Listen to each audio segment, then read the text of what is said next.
ये 4 आश्रमों की व्यवस्था हमारे ऋषि मुनियों ने क्रमशः बताई है। आप पैदा होते ही ब्रह्मचारी से सीधे सन्यासी भी बन सकते हो, गृहस्थ वानप्रस्थ की भी आवश्यकता नहीं, परंतु नीचे से ऊपर तक तो कहीं भी चले जाओ, ऊपर से नीचे नहीं आना चाहिए। पता चला सन्यासी बन गए और सन्यासी के बाद फिर मन नहीं माना तो गृहस्थ हो गए, तो ये पतन माना जाएगा। सन्यासी गृहस्थ बने ये तो पतित हो गया। नीचे से ऊपर तक जाओ, ऊपर से नीचे की तरफ मत लौटो। ये आश्रम व्यवस्थाएं हैं। इसके साथ ही 7वें स्कंद को विराम, 8वें स्कंद में प्रवेश, जिन 24 अध्यायों के अंतर्गत मनवंतरों की कथा का निरूपण किया गया है। प्रत्येक मनवंतर में प्रभु का प्राकट्य होता है, अवतार होता है।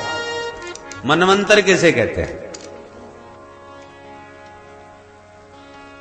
कलयुग की आयु है 4,32,000 वर्ष। इससे ठीक दुगनी आयु है द्वापर की, 8,64,000 वर्ष।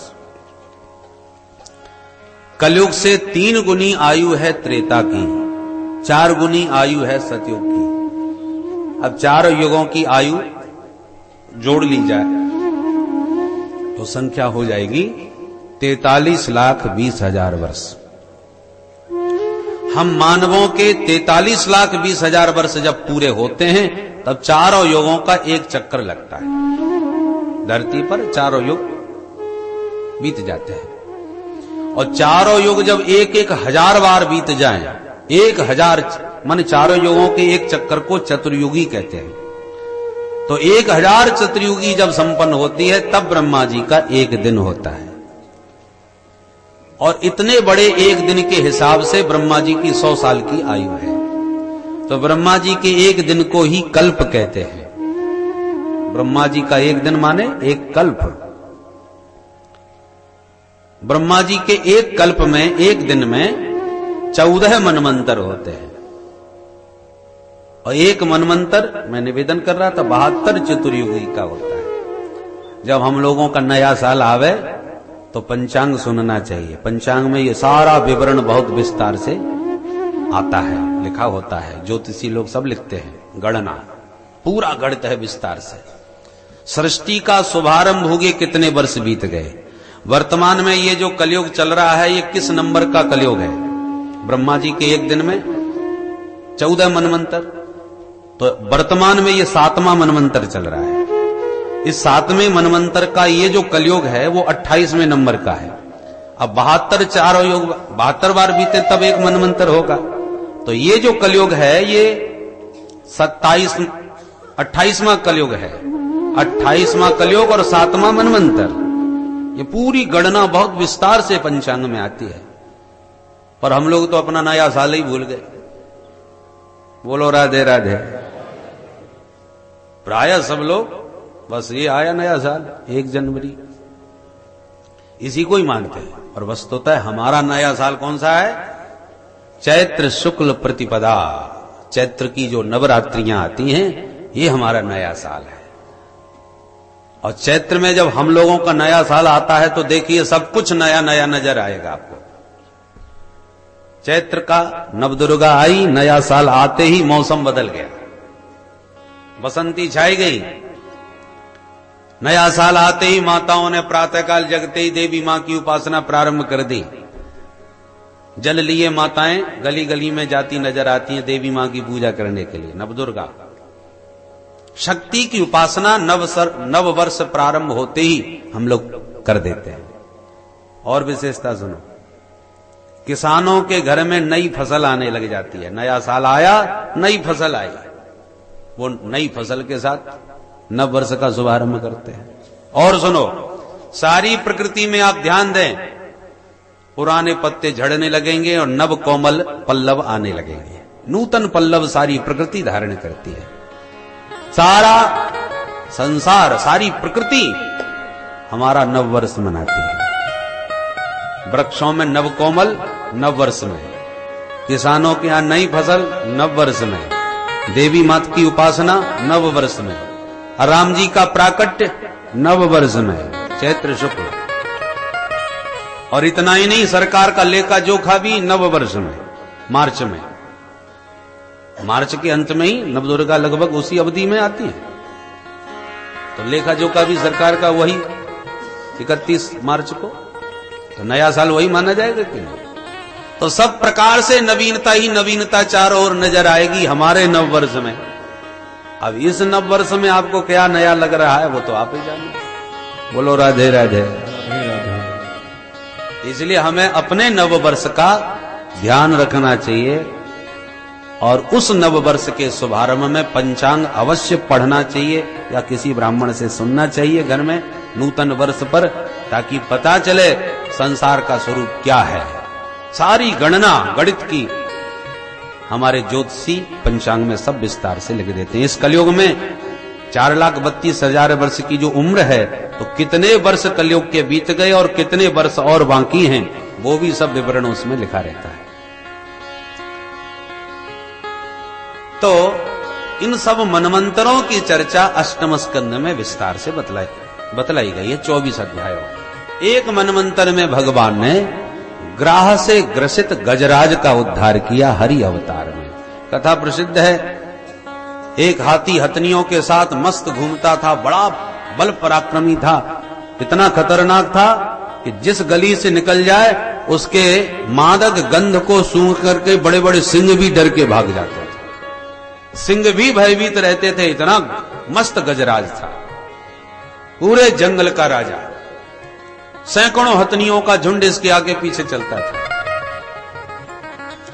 गर्मियों का मौसम आया तो पानी की खोज में चलते चलते सरोवर मिल गया, सो घुस गया। खूब चकाचक पानी पिया और जल कीड़ा प्रारंभ कर दिया। सूंड में पानी भर भर के हथनियों पर उछालने लगा। इतना मस्त होकर के नहाया कि पूरा सरोवर गंदा कर दिया। सरोवर का मगर इस बात पर क्रुद्ध हो गया, उसने दौड़ के पैर पकड़ लिया। हाथी मन में सोचा कि ये नन्हा सा जीव मुझे पकड़ना चाहता है, परंतु जब पैर छुड़ाने लगा तो मगर भी बड़ा बलशाली निकला।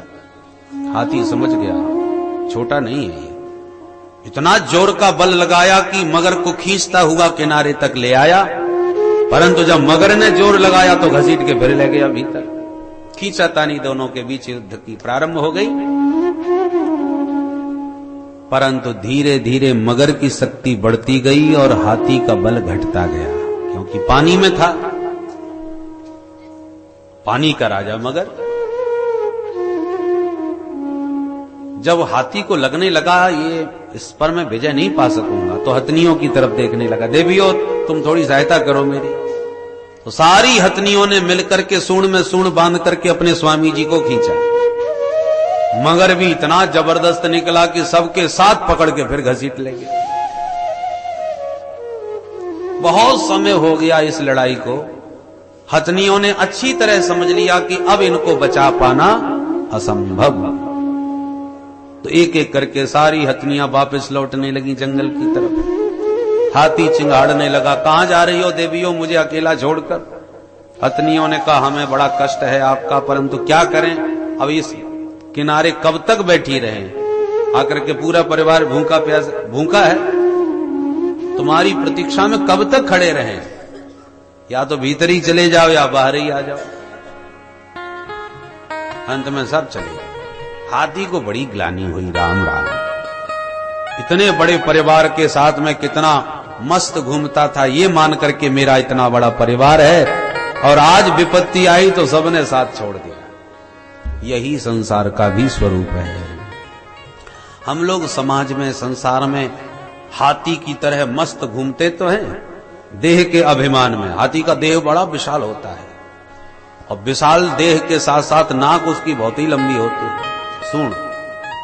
ऐसी हम लोग भी प्रतिष्ठा की नाक बहुत लंबी लगा के समाज में देहाभिमान लिए हाथी की तरह मस्त झूमते हैं, हमारी नाक न कट जाए। नाक बहुत बड़ी है, नाक को प्रतिष्ठा का स्वरूप माना जाता है, परंतु हमारा अभिमान रूपी ये बल कब टूटता है, जब मगर पैर पकड़ता है। मगर पैर पकड़ने का मतलब मृत्यु रूपी मगर बुढ़ापे में सबसे पहले पैर ही पकड़ता है, घुटनों का दर्द चालू होता है, यहीं से बीमारी समस्याएं बुढ़ापे में यहीं से प्रारंभ होती है, पैर से। साहब पैर काम नहीं करते, घुटने रह गए, चल नहीं पाते। सावधान हो जाओ, मगर ने पैर पकड़ लिया। और उस समय जरा जोश में रहते हैं तो होश नहीं रहता, अरे सब होता रहता है। अब सबके बस की बात नहीं है कि अपने घुटने ही बदलवा ले। ऊंचा पद प्रतिष्ठा हो तो घुटने भी बदल जाते हैं। बोलो राधे राधे।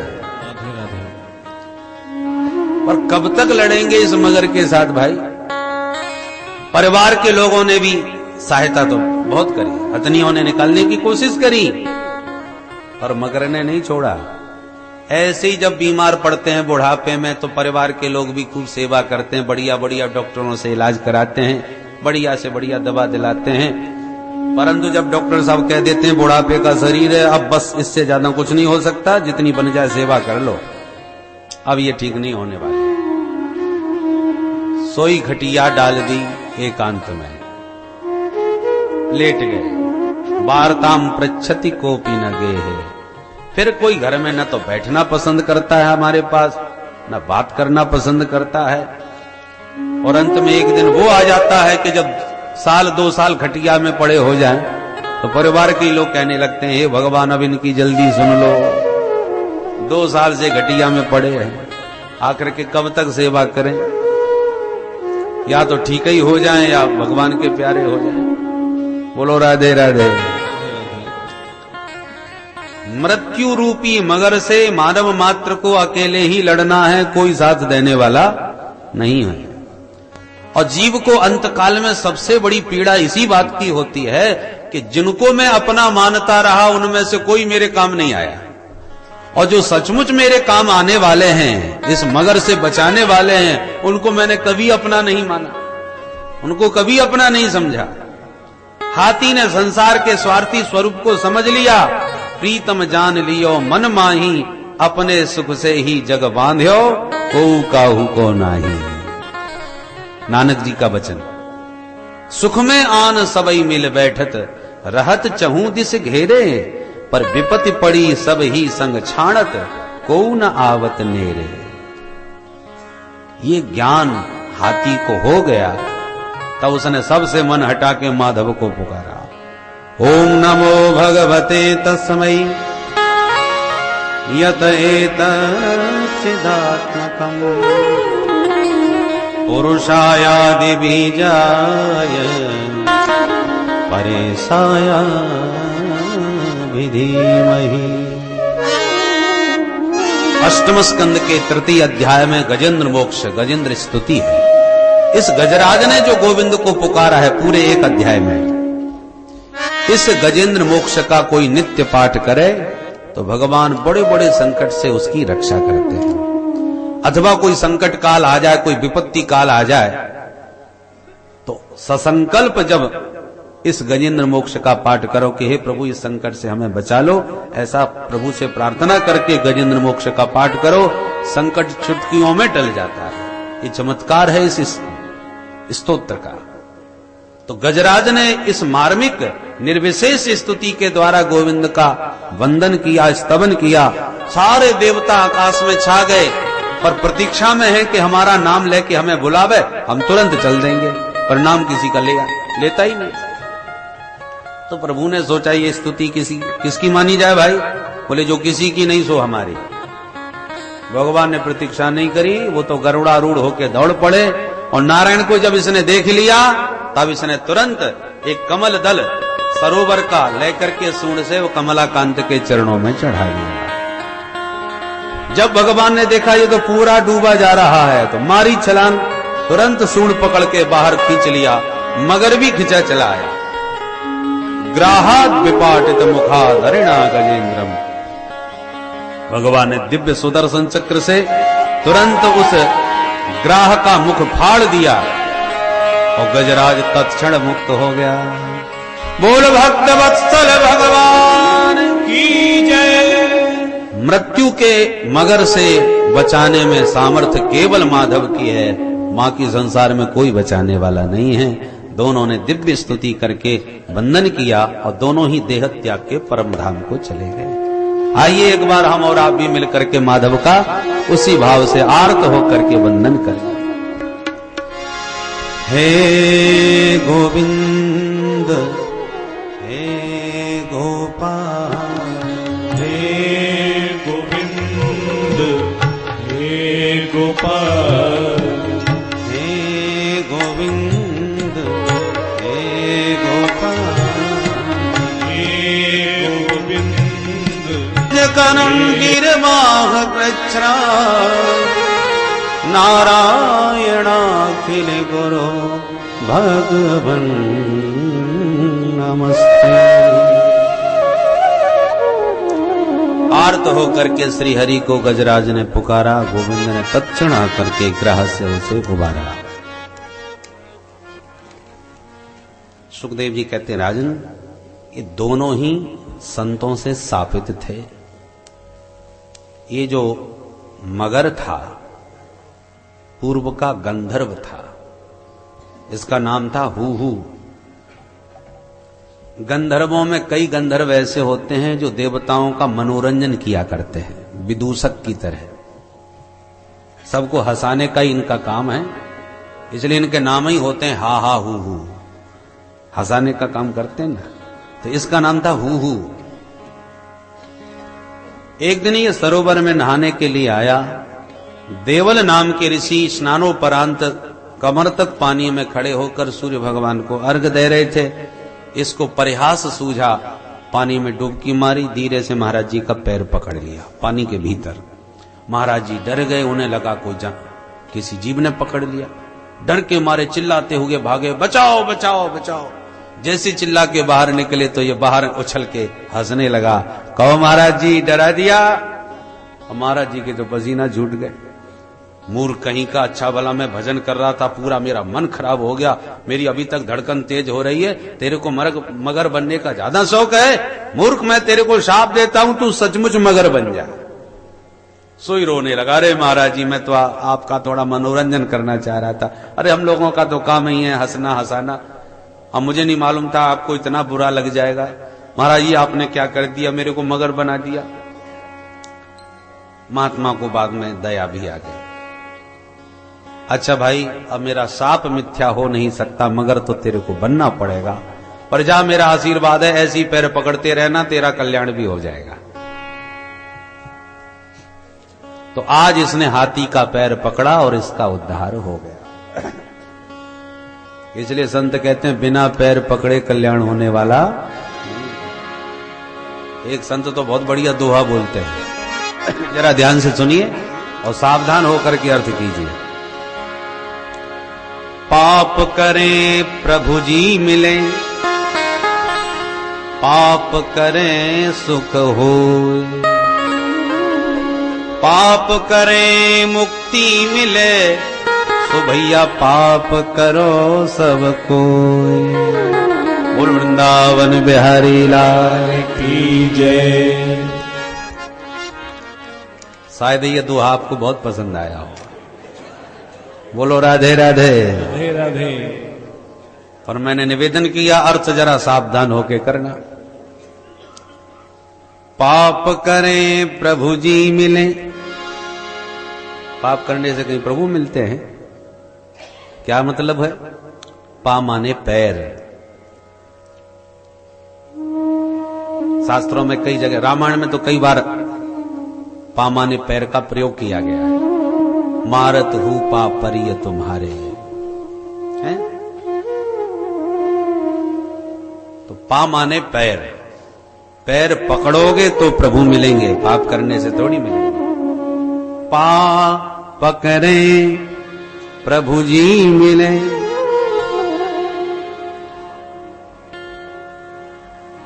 थोड़े अनुस्वार का अंतर है। पाप पकड़े, पाप करे नहीं, पाप पकड़े, पकड़े, बस ऐसे ही करते जाओ, अर्थ स्पष्ट हो जाएगा। पाप पकड़े प्रभु जी मिले, पाप पकड़े सुख हो, पाप पकड़े मुक्ति मिले, तो भैया पाप पकड़ो सबको। बोल वृंदावन बिहारी लाल की जय। मगर ने हाथी का पैर पकड़ा, हाथी ने प्रभु का पैर पकड़ा, दोनों का कल्याण हो गया। आपने तार पकड़ लिया तो आपको तो करंट लग गया, अब आपको जिसने पकड़ लिया उसे भी करंट लग गया। ऐसे ही भगवान पकड़ में नहीं आते तो मत पकड़ो। जिसने प्रभु को पकड़ रखा है ऐसे किसी संत को पकड़ लो तो आपको भी भगवान की कृपा पूरी पूरी उस करंट की तरह मिल जाएगी। तो हाथी और मगर आज दोनों का प्रभु की कृपा से उद्धार हो गया। ये जो हाथी था इंद्रद्युम्न नाम का राजा था, जो बैठ के एकांत में भजन कर रहा था। अगस्त मुनि आ गए सो खड़े होके दंडवत प्रणाम नहीं किया। महात्मा क्रुद्ध हो गए, शाप दिया यथा गजह स्तब्धमति सएव, मूर्ख जा तू हाथी बन जा। चरणों में गिर के जब माफी मांगी तो बाबा बोले हाथी तो तू अवश्य बनेगा, पर हाथी के शरीर में भी तुझे भगवत भक्ति का संस्कार बना रहेगा। इसलिए इसने हाथी के शरीर से भगवान की स्तुति गाई और इसका कल्याण हुआ। एक मनवंतर में भगवान ने समुद्र मंथन करा के देवताओं को अमृत का पान कराया था। एक बार दुर्वासा मुनि बैकुंठनाथ का दर्शन करने बैकुंठ पहुंच गए थे। श्री हरि नारायण ने प्रसन्न होकर के अपने गले की दिव्य माला उतार के प्रसाद रूप में दुर्वासा जी के कंठ में डाल दी। दुर्वासा जी खुशी में नाचने लगे, ठाकुर जी ने मुझे अपने हाथों से माला पहनाई है, प्रभु की प्रसादी माला है। तो भगवत प्रसादी का संतों के यहां बड़ा मूल्य है। दुर्वासा जी बड़े प्रसन्न,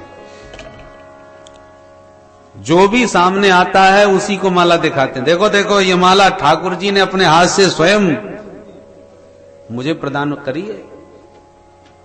जो भी प्रणाम करता उसी को दुर्वासा जी माला दिखाते। ऐसी माला कभी देखी है?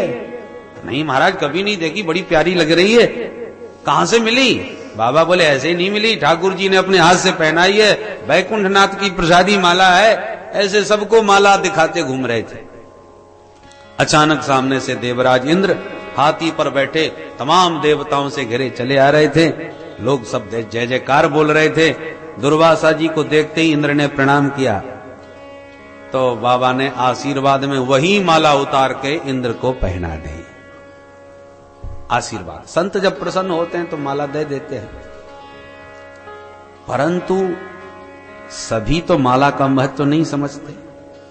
इंद्र उस समय अपने पद की गर्मी में बैठे थे। उनको ये व्यवहार अच्छा नहीं लगा कि बाबा ने देखो अपनी पहनी पहनाई माला है हमको पहना दी। अरे हम भी देवताओं के राजा हैं, ऐसी वैसी माला थोड़ी पहनेंगे। पर दुर्वासा जी पहना रहे हैं इसलिए मना तो नहीं कर पाए, पहन लिए।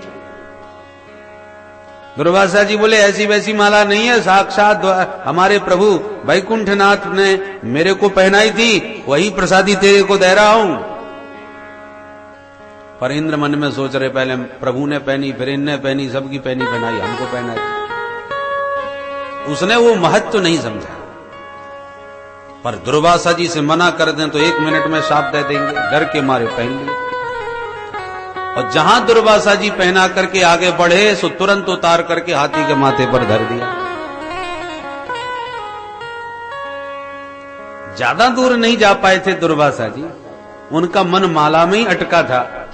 मन हुआ कि जरा देखूं तो मेरी माला से कैसा लग रहा है इंद्र। पीछे मुड़ के धर देखा, जो पीछे मुड़ के देखा उसी वक्त हाथी ने सूंड ऊपर उठा के माला को सूंड में लपेट लिया और नीचे धर के जानवर ठहरा। नीचे रखते पैर से कुचल डाला। माला पर पैर रख करके हाथी आगे बढ़ गया और दुर्वासा जी देखते ही लाल पीले हो गए। राम राम, भगवत प्रसादी माला मैंने कितने प्यार से इस मूर्ख को पहनाई, इसने 1 मिनट में सत्यानाश कर दिया, हाथी के पैर के नीचे दबा दिया। क्रुद्ध हो गए, शाप दिया, मूर्ख तू पद के मद में बहुत झूम रहा है, श्री मदान्ध हो रहा है। शाप देता हूं कि तेरा पद और श्री सब समाप्त हो जाए।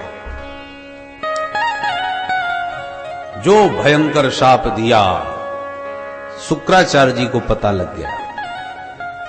दैत्यों से बोले कर दो आक्रमण, बहुत बढ़िया मौका है। सारे दैत्यों ने आक्रमण किया और दुर्वासा से शापित होने के नाते सारे देवता हार गए, स्वर्ग खाली करके भाग गए। दैत्यों का आधिपत्य स्वर्ग पर हो गया।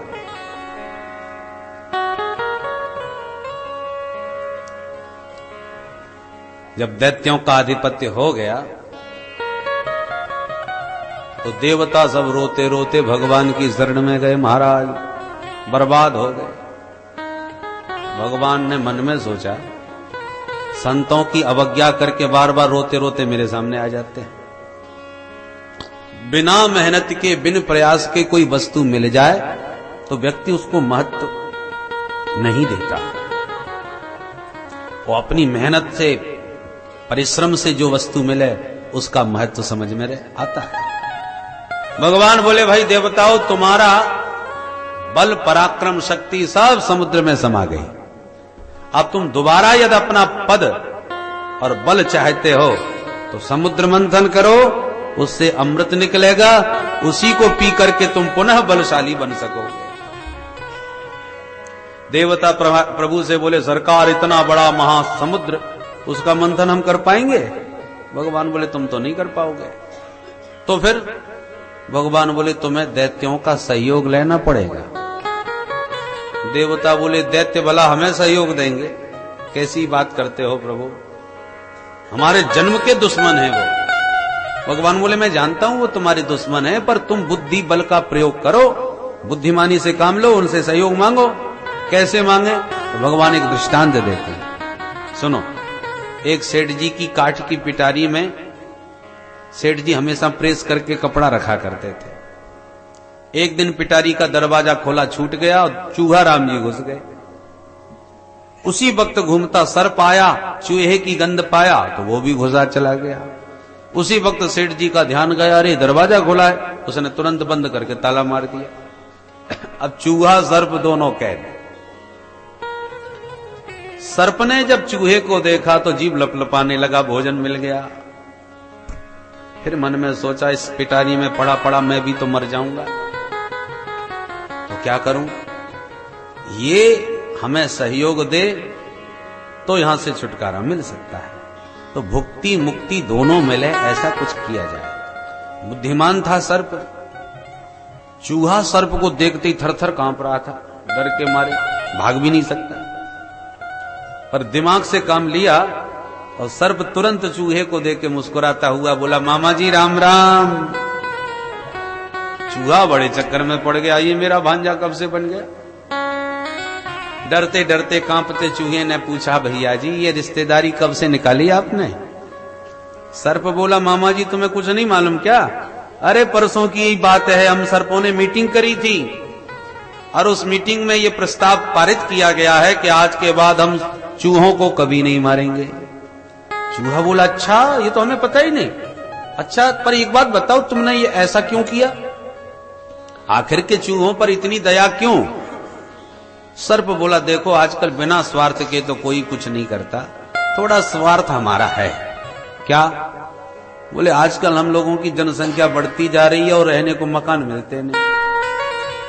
हमारे मकान तो आप ही लोग बनाते हो, पहने पहने दांतों से लंबा लंबा बिल खोद देते हो। हमको जो बिल मिल जाए वही उसी में घुस जाते हैं, आराम से रहते हैं। अब आप लोग रहोगे तो बिल रहेंगे, और आप नहीं रहे तो हमारे लिए मकान कौन बनाएगा? इसलिए हम लोगों ने चूहों को मारना टोटल बंद कर दिया। आज के बाद आप भी बिल में और हम भी बिल में साथ साथ रहा करेंगे, इसलिए हमने तुम्हें अपना मामा बना लिया। चूहा बड़ा खुश हो गया, अरे भांजे ये तो तूने बहुत बढ़िया समाचार सुना दिया, मेरी तो जान में जान आ गई। ऐसे मीठी मीठी बातें बना के चूहे का पूरा विश्वास जीत लिया। फिर बोला, मामा जी आज बुरे फंस गए दोनों, अब निकलने की सोचो, कहां जाना है, कैसे निकलना है? चूहा बोला, भांजे अभी तूने मामा का कमाल देखा कहां है, अभी दिखाता हूं, 1 मिनट का काम। पहने पहने दांतों से तुरंत पिटारी काटना प्रारंभ कर दिया। 1 मिनट में बड़ा भारी छेद हो गया। सर्प छिद्र से बाहर निकला और बोला, मामा जी निकल आओ। और जो चूहा मामा बाहर निकले, गपदी से मुंह में धर लिया। चूहा चिल्लाया, ए भांजे क्या कर रहा है? सर्प बोला, जब तक पिटारी में छेद नहीं था तभी तक के आप मामा जी थे, 1 मिनट में सब गट्ट कर गया। तो सर्प कितना बलवान होता है, चूहा तो उसका आहार है। पर परिस्थिति प्रतिकूल पड़ी तो चूहे से सर्प को राम राम करनी पड़ी। अरयोपि ही संधेय। भगवान कहते हैं इसलिए कार्य सिद्ध करने के लिए शत्रु को भी मित्र बना लेना चाहिए। अरयोपि ही संधेया सति कार्यार्थ गौरवे अहिमूषकवद्देवा यर्तस्य पदविंगतये अरयोपि ही संधेया, अरि से भी संधि कर लो। कब? कार्य गौरव, अपने कार्य की सिद्धि करनी है तब। कैसे करें? बोले अहि मूसकवत, जैसे अहि ने मूसक से मित्रता करी, ऐसी आप लोग भी अपने दैत्यों से मित्रता करके अपने समुद्र मंथन का कार्य सिद्ध करो। देवता बोले बस बस, अब आपकी बात हमारी अच्छी तरह समझ में आ गई। सारे देवता तुरंत दैत्यों के पास पहुंचे और दूर से ही दंडवत करना प्रारंभ किया। भैया जी राम राम, प्रणाम। दैत्यों को बड़ा आश्चर्य हो गया कि देवता प्रणाम करने आए, क्या हो गया भैया? पर हथियार हाथ में नहीं है, इसलिए लगता है लड़ने नहीं आए। तो दैत्य भी खड़े हो गए। आओ भाई देवताओं, कैसे आना हुआ? देवता बोले एक प्रार्थना पत्र लेके आए हैं, कहो क्या कहना चाहते हो? बोले बस यही कहना चाहते हैं कि हम और आप सगे भाई हैं कि नहीं, मानते हो कि नहीं, ये बताओ। दैत्य बोले बिल्कुल मानते हैं भाई, तुम्हारे भी पिताजी कश्यप, हमारे पिता भी कश्यप, एक ही बाप के बेटा हैं, तो भाई भाई तो होंगे ही। हम माताएं जरूर अलग अलग है, तुम अदिति के बेटा, हम दिति के बेटा, परंतु आज ये तुम भाई का संबंध क्यों बता रहे हो? ये तो पुरानी बात है, सब जानते हैं। देवता बोले बस इतना कहना चाहते हैं कि हम एक बाप के बेटा सगे भाई होते हुए भी आप उसमें लड़ते हैं, मरते हैं, एक दूसरे की हत्या करते हैं, कितनी गलत बात है। लोग क्या सोचते होंगे हमारे बारे में? दैत्यों ने कहा ये फालतू की बातें करो मत, हमारी तुम्हारी पटरी न कभी बैठी है न बैठेगी, तुम्हारा स्वभाव अलग, हमारा प्रभाव अलग। देवता बोले ठीक है, हम कोई पटरी बैठाने नहीं आए, तो फिर क्यों आए हो?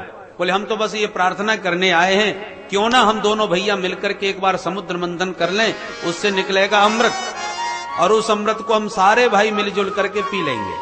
अमृत पीते ही हम सब लोग अमरत्व को प्राप्त हो जाएंगे, अमर हो जाएंगे, और अमर हो गए उसके बाद में लाठी डंडे चाहे जितने बजे, लड़ाई होती रहे पर मरने वाला कोई नहीं। बोलो पसंद आई बात? दैत्य बोले भाई तुम्हारी बात तो बहुत अच्छी लगी हमको, भाई भाइयों में झगड़ा भले ही हो गए पर हत्या तो कोई किसी की नहीं होगी, इसलिए तुम्हारी बात हमको उचित लगती है। सारे दैत्य इस बात पर राजी हो गए, बोले चलो चलते हैं, समुद्र मंथन करेंगे। देवासुर मिलकर के समुद्र मंथन हेतु चल पड़े। अब इतने बड़े महासमुद्र का मंथन कैसे करेंगे भाई?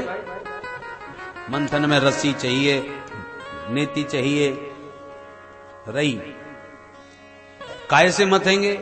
देवता बोले मंदराचल पर्वत के द्वारा मंथन करेंगे। चल पड़े मंदराचल पर्वत लेने, पर गणेश जी का वंदन नहीं किया। विघ्नेश्वर की पूजा किए बिना कोई काम करोगे तो विघ्न ही विघ्न पड़ेंगे। गणेश जी की पूजा नहीं करी सो गणपति बाबा नाराज हो गए, मैं पिलाऊंगा इन्हें अमृत। सीधे मिलकर के पहाड़ उठा के ज्यों ही चले, एकदम बैलेंस बिगड़ गया, धम्मदी से पहाड़ गिरा और तमाम देवता और दैत्य खंडित हो गए, सैकड़ों के हाथ पैर टूट गए। दैत्य तो हाथ जोड़ के बोले भैया हमने तो पी लिया अमृत, पहाड़ है उठाए नहीं बन रहा, मंथन क्या खाक करेंगे, हमें नहीं करना, जो कुछ करना है करो। देवता भगवान को याद करने लगे, प्रभु ये तो श्री गणेश में ही गड़बड़ हो गया, आप ही कृपा करो।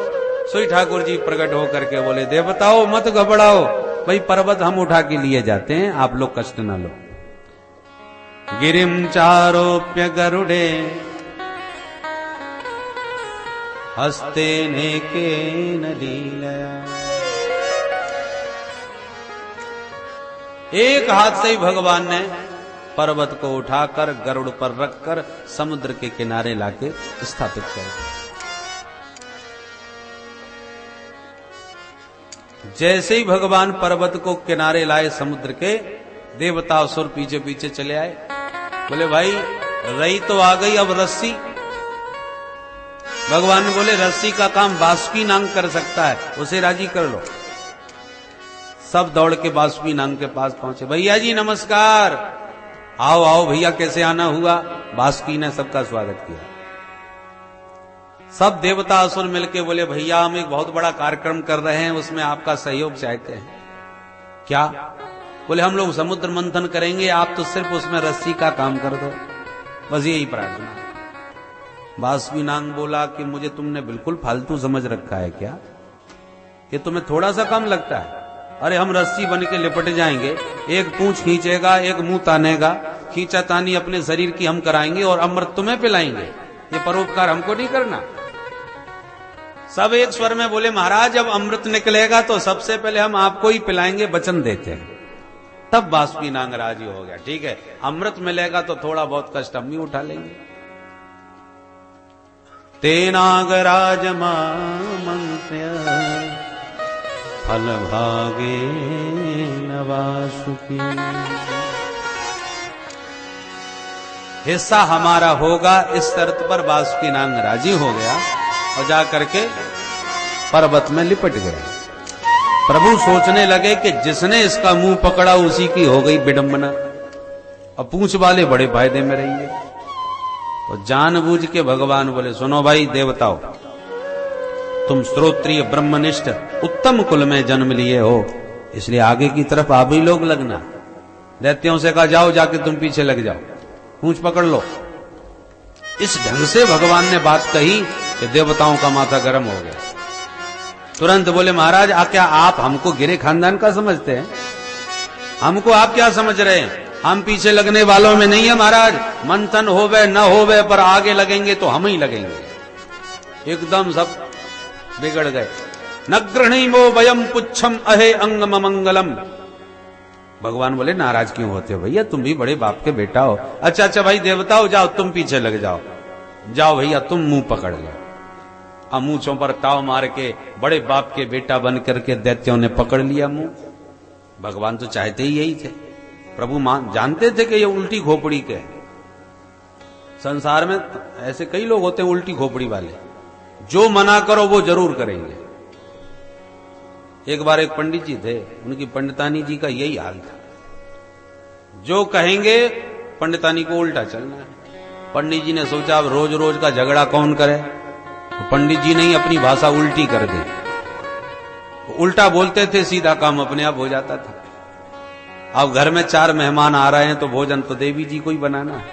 और पंडित जी कहते सुनो देवी बताओ 4 लोग चले आ रहे हैं, तुम बिल्कुल रोटी मत बनाना। ये कोई धर्मशाला है क्या, होटल है? कुछ भी हो जाए तुम्हें बनाना नहीं है। सही पंडितानी कहती वाह 4 क्या 40 आ जाए, मेरे घर में आ रहे मैं रोटी नहीं बनाऊंगी तो और मेरी नाक नहीं कट जाएगी, बेइज्जती नहीं हो जाएगी। ऐसे काम चलता था हमारा। अब आ गया कुंभ का मेला, हरिद्वार का कुंभ। पंडित जी का बड़ा मन हुआ कि सपत्नी के स्नान करेंगे तो पूरा पुण्य मिलेगा, क्या करें? सो जाके बोले देवी जी सुन रही हो कुंभ का मेला है हरिद्वार का, पर अपन को झंझट में नहीं पड़ना। लाखों करोड़ों लोग पहुंचते हैं, वो धक्का मुक्की होती है, तमाम दुर्गति होती है। अरे भगवान का नाम लेके 2 बाल्टी ज्यादा से नहा लेंगे, हो गया कुंभ स्नान। सोई पंडितानी बोली वाह महाराज 12 साल का कुंभ दुनिया जा रही है, तुम बाल्टियों से नहाओगे? नहाते रहो, मैं तो हरिद्वार जरूर जाऊंगी। अच्छा ठीक है तेरे को जाना है तो कोई बात नहीं, पर खबरदार जो नाश्ता पानी ज्यादा बनाया तो कौन खोपड़ी पर लाता फिरेगा। अरे जगह जगह तमाम होटल हैं, खाते पीते आराम से चलेंगे, सामान कम होना चाहिए। सोई बोली वाह महाराज इतनी दूर जा रही हूं, नाश्ता पानी तो मैं जरूर बनाऊंगी। तो जानबूझ के पंडित जी उल्टा बोल रहे हैं तो सीधा सीधा होता जा रहा है, दिमाग से काम लेते हैं। अब पहुंच गए हरिद्वार, हर की पैड़ी। अचानक पंडित जी बहुत सावधानी से ही बात कर रहे थे, पर पंडितानी जब नहाने के लिए गई तो उनके मुंह से सीधी बात निकल गई, देवी जी धारा बहुत तेज है, किनारे ही बैठ के नहीं हो। बोले वाह इतनी दूर से आई हूं, किनारे नहाऊंगी, मैं तो भीतर जाके नहाऊंगी। और जो भीतर डुबकी मारी सो गोविंदाय नमो नमः, बहती ही चली गई। पंडित जी सिर पकड़ के बोले हाय राम, मेरे को बुद्धि मारी गई, सीधी बात निकल गई। मैं कितना संभल करके बोलता था, अब गंगा जी के किनारे सीधी बात निकल गई। अब बेचारा बड़ा रोब है, जाल लाओ, हमारी पंडितानी डूब गई। लोग जाल लेके दौड़े, अब धारा इधर चल रही है, पंडितानी यहां डूबी है। पंडित जी बोले इधर जाल डालो। अरे इधर क्यों, वो तो इधर बही होंगी। बोले ना भैया जिंदगी में मरते मरते उल्टी चली है, तो उल्टी ही बही होगी, तो सीधी बहने वाली नहीं है। बोलो राधे राधे। तो ऐसी उल्टी खोपड़ी के भी लोग होते हैं। तो भगवान जानते थे कि दैत्यों की भी उल्टी खोपड़ी है, उल्टा चलते हैं। तो जानबूझ के भगवान बोले, भैया तुम लोग पूंछ पकड़ लो। सोई बिगड़ गए, हम पूंछ क्यों पकड़ेंगे, हम लगेंगे तो आगे की तरफ, मुंह की तरफ लगेंगे। भगवान बोले ठीक है, तुम बड़े बाप के बेटा हो भाई, मुंह पकड़ लो। अब देवता पूंछ की ओर, दैत्य मुंह की ओर। पर जैसे ही पर्वत को समुद्र के बीच रखा, वो तो डूबने लग गया। भगवान ने कहा ये डूब गया तो सब गड़बड़ हो जाएगा। तुरंत भगवान ने विशाल कछुए का रूप बना के पर्वत को अपनी पीठ पर रख करके उठा दिया। बोल कच्छप भगवान की जय। कृत्वा बपुः काच्छपमद्भुतं महत् प्रविश्यतोऽयं गिरिमुज्जहार। ये भगवान का कच्छप अवतार हुआ। अब जैसे ही समुद्र मंथन देवता असुरों ने प्रारंभ किया, मुंह की तरफ से दैत्य, पूंछ की तरफ से देवता घर्षण कर रहे हैं। जब बहुत ज्यादा शरीर में घर्षण हुआ, बाष्पीनांग फुसकारें गरम गरम छोड़ने लगा। अब उसकी इतनी गरम गरम फुसकार निकलती है कि मुंह की तरफ लगे दैत्यों का शरीर उसकी फुसकारों से जलने लगा। सारे दैत्य काले पड़ गए और मन ही मन पछताने लगे, और बन लो बड़े बाप का बेटा। देखो पूंछ की तरफ कितनी मस्ती से लगे हैं देवता, हम लोगों की क्या दुर्गति हो रही है, जले जा रहे हैं इसकी फुसकारों से, आग एकदम काले पड़ गए। तो बड़े बनने में बड़े झंझट होते हैं, बड़प्पन के चक्कर में नहीं पड़ना चाहिए। छोटे बछड़ा पय पिए, बड़े होए भुस खाएं। बछड़ा छोटा होता है तो मां का दूध पी करके मस्त किलकारियां भरता है, और बड़ा होते ही भूसा खाने को मिलता है, हल चलाने को मिलता है। बड़े होते ही विडंबना चालू। छोटे छोटे घास को बड़े बड़े तूफानों से कोई खतरा नहीं, खतरा तो बड़े वृक्षों को है। नेक हवाई का धम्म, टूटने का, गिरने का, तूफान का भय वृक्षों को होता है। छोटी सी दूरवा का क्या बिगड़ने वाला है। बाढ़ आ जाए, वृक्ष बह जाएंगे, पर दूरवा बहने वाली नहीं है। किसी ने पैर रख दिया सो दब गई, चला गया तो फिर जैसी की तैसी। छोटे बनने में ही सुख है, बड़े बनने में खतरे ही खतरे है। बोलो राधे राधे। राधे राधे। जितना बड़ा उतना ही टेंशन। घर परिवार में भी देखो, बच्चा जितना छोटा होगा उतना ही मस्त और सबका लाडला, और जहां बड़ा हो गया सो फिर टेंशन चालू हो गया। और जितना बूढ़ा बुजुर्ग घर में होगा उसी को सबसे ज्यादा टेंशन होगा। तो बड़ों की समस्याएं बड़ी होती है। माताओं की भाषा में कहा जाए कि घर में साग सब्जी सब फटाफट बन जाए, और बड़ा बनाना हो तब पहले से भूमिका बनानी पड़ती है। फटाफट बड़ा थोड़ी बन जाता है। दही बड़ा बनाना हो या कोई भी बड़ा बनाओ तो पहले दाल गलाओ, फिर पीसो, तमाम झंझट है। इसलिए बड़े बनने के बड़े झंझट, छोटे बनने के बड़े आनंद। कितने छोटे बने, राई के 20 हिस्सा। राई जानते हैं, राई का दाना कितना छोटा सा, उसके 20 टुकड़े करो, और जो एक टुकड़ा बने उसके फिर 20 टुकड़े करो, और जो एक टुकड़ा बचे उससे भी छोटे बन करके लाओ। राई के 20 हिस्सा, तापुन पाछे 20, और ताते नन्हे हुए रहो, तब मिले हैं जगदीश। प्रभु की कृपा कब मिलेगी, तृणादपि सुनीचे। अपने को छोटे से छोटा बनाओ तो भगवान की कृपा के पात्र बनोगे। देवता छोटे बनने के चक्कर में मस्त रहे, और बड़े बनने के चक्कर में दैत्य बेचारे परेशान हो। मंथन करते करते अचानक समुद्र से कालकूट विषाग्नि प्रकट हो गई। विष की भयंकर ज्वालाओं से जलने लगे, छटपटाने लगे जलचर। देवता घबरा गए, असुर भयभीत हो गए। अब क्या होगा? भगवान बोले कोई ना घबराओ, सारा जहर इकट्ठा करो और चलो भोले बाबा की शरण में। सारा विष लेकर के देवासुर मिलकर